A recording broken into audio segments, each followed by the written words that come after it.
ঢাকার হজরত শাহজালাল আন্তর্জাতিক বিমানবন্দরের কার্গো ভিলেজের আগুন কিন্তু এখন পর্যন্ত নিয়ন্ত্রণে আসেনি, আমরা যেমনটি দেখছি এবং আপনাদেরকে দেখানোর চেষ্টা করছি। এই মুহূর্তে আমরা রয়েছি ঢাকার হজরত শাহজালাল আন্তর্জাতিক বিমানবন্দরে এবং আপনাদেরকে জানিয়ে রাখি এখানে কিন্তু ফায়ার সার্ভিসের 20টি ইউনিট কাজ করছে এবং আরও 13টি ইউনিট ঘটনাস্থলে কিন্তু অলরেডি এসে পড়েছে এবং আরও কিন্তু আসছে, আমরা যেমনটি দেখছি। এবং আপনাদেরকে আমরা একটু জানিয়ে রাখতে চাই যে আজকে দুপুর 2:15 কিন্তু এই আগুনের সূত্রপাত ঘটে এবং এখানে ফায়ার সার্ভিসের নিয়ন্ত্রণ কক্ষ থেকে যেটি জানিয়েছে যে আগুন নিয়ন্ত্রণে ফায়ার সার্ভিসের 20টি ইউনিট কাজ করছে এবং পরবর্তীতে কিন্তু আরও 13টি ইউনিট এখানে এসেছে এবং আপনারা যেমনটি দেখছেন যে এখন পর্যন্ত কিন্তু চেষ্টা করছে অবিরত যে আগুন নিয়ন্ত্রণে নিয়ে আসার জন্য এবং এখানে কাজ করছেন বিভিন্ন আইনশৃঙ্খলা বাহিনীর বিভিন্ন ইউনিট কাজ করছেন এবং এখানে শুধু ফায়ার সার্ভিস নয়, আমরা দেখছি যে এখানে বিভিন্ন ধরনের আইনশৃঙ্খলা বাহিনী এবং বিভিন্ন স্বেচ্ছাসেবক যারা রয়েছে তারা কিন্তু কাজ করছেন। বাংলাদেশ সেনাবাহিনীর সদস্য থেকে শুরু করে বিভিন্ন ইউনিট কিন্তু এখানে এসেছেন এবং তারা কাজ করছেন। আপনাদেরকে জানিয়ে রাখি যে হজরত শাহজালাল আন্তর্জাতিক বিমানবন্দরের নির্বাহী পরিচালক মুখপাত্র মোহাম্মদ মাসুদ হাসান মাসুদ জানান, কার্গো সেকশনের পাশে একটি অংশে অগ্নিকাণ্ডের ঘটনা ঘটেছে এবং ওই সেকশনে আমদানি করা পণ্য মজুদ রাখা হয়। এবং আরেকটি বিষয় জানিয়ে রাখি যে এখানে যে বিমানগুলো রয়েছে সেই বিমানগুলো কিন্তু সরিয়ে নেওয়া হচ্ছে যেন কোনো প্রকার কোনো অপ্রীতিকর ঘটনা যেন না ঘটতে পারে এবং কোনো যেন বড় ধরনের দুর্ঘটনা না ঘটতে পারে সেদিকে কেন্দ্র করেই কিন্তু যে বিমানগুলো রয়েছে সেই বিমানগুলো কিন্তু এখান থেকে সরিয়ে নেওয়া হচ্ছে এবং ইতিমধ্যে কিন্তু যে 13টি ইউনিট আসার কথা তারাও কিন্তু এসে পৌঁছেছে, আমরা যেমনটি জেনেছি। এবং আপনাদেরকে যদি দেখানোর চেষ্টা করি যে আগুন ধোঁয়ার যে ভয়াবহতা একদম চারিদিকে ছেয়ে গেছে, আপনারা যেমনটি দেখছেন যে আকাশের বুকে শুধু ধোঁয়া আমরা দেখছি যে ঢাকায় যে আজকে দিয়ে দুইটি ঘটনা, এর আগেও কিন্তু একটি কেমিক্যাল ফ্যাক্টরিতে আগুন লেগেছিল পরপর দুটি ফ্যাক্টরিতে, সেখানে একটি থেকে আরেকটি ফ্যাক্টরিতে আগুনের সূত্রপাত ঘটে এবং পরবর্তীতে আমরা যেমনটি দেখেছি যে সেটিকে কেন্দ্র করে কিন্তু ব্যাপক আহতের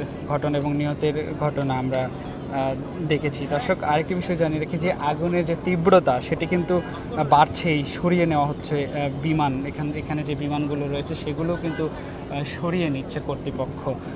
হযরত শাহজালাল আন্তর্জাতিক বিমানবন্দরের যে কার্গো ভিলেজ রয়েছে সেই একটি অংশে ভয়াবহ আগুনের ঘটনায় সম্ভাব্য ক্ষতি এড়াতে কিন্তু এই হ্যাঙ্গারে থাকা বিমানগুলো সরিয়ে নেওয়া হচ্ছে এবং ট্রেনে বিমানগুলো আগুনের কাছ থেকে দূরে সরিয়ে নিচ্ছে কর্তৃপক্ষ।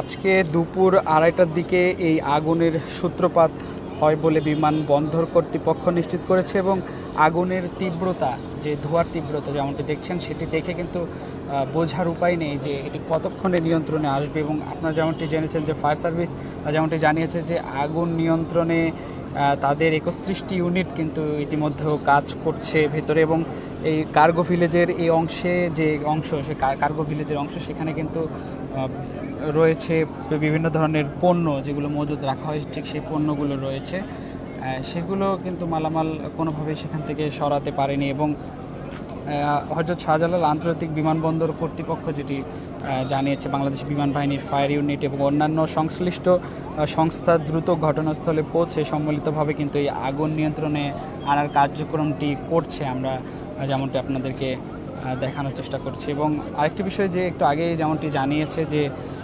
ইমার্জেন্সি এখন যে সময়, সেই সময়টা কিন্তু একটি ইমার্জেন্সি হ্যান্ডেল করছে এবং সেই সাথে তাদের সহযোগিতা কাম্য করেছে হযরত শাহজালাল আন্তর্জাতিক বিমানবন্দরের কার্গো ভিলেজে যে আগুন নিয়ন্ত্রণে সেটিকে কেন্দ্র করে কিন্তু যেমনটি জানিয়েছেন যে এই সময় একটি বার্তা দিয়েছে বিমানবন্দরের নির্বাহী পরিচালক group captain SM Ragib Samad. তিনি বলেন, আমরা একটা ইমার্জেন্সি হ্যান্ডেল করছি এবং দ্রুত তাদের একটু সহযোগিতার হাত বাড়িয়ে দেওয়ার কথা জানিয়েছেন।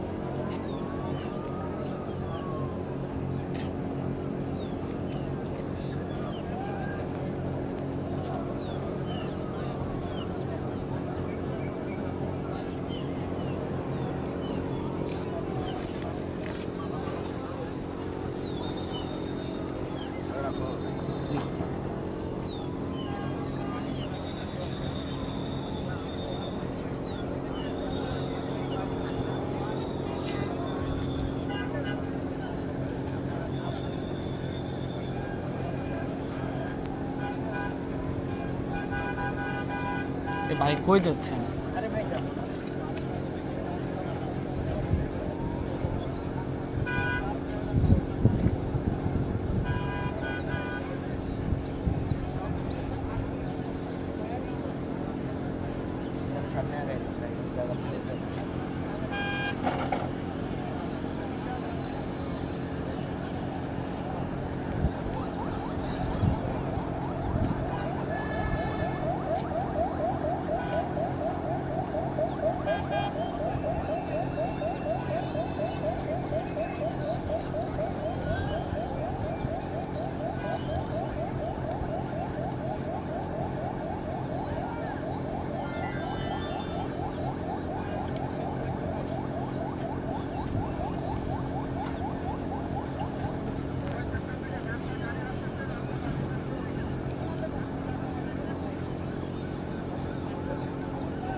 যেমনটি দেখছেন যে এখন পর্যন্ত কিন্তু আগুনের ধোঁয়ার যে তীব্রতা সেটি কিন্তু বেড়েই চলেছে, কোনোভাবে কমছে না। এবং যেই আগুন অগ্নিকাণ্ড নিয়ন্ত্রণে যে ফায়ার সার্ভিসের ইউনিট এখন পর্যন্ত কিন্তু আসছে, এবং এর আগেও কিন্তু যেমনটি জানিয়েছিলাম যে প্রায় ফায়ার সার্ভিসের 31টি ইউনিট এখানে কাজ করছে।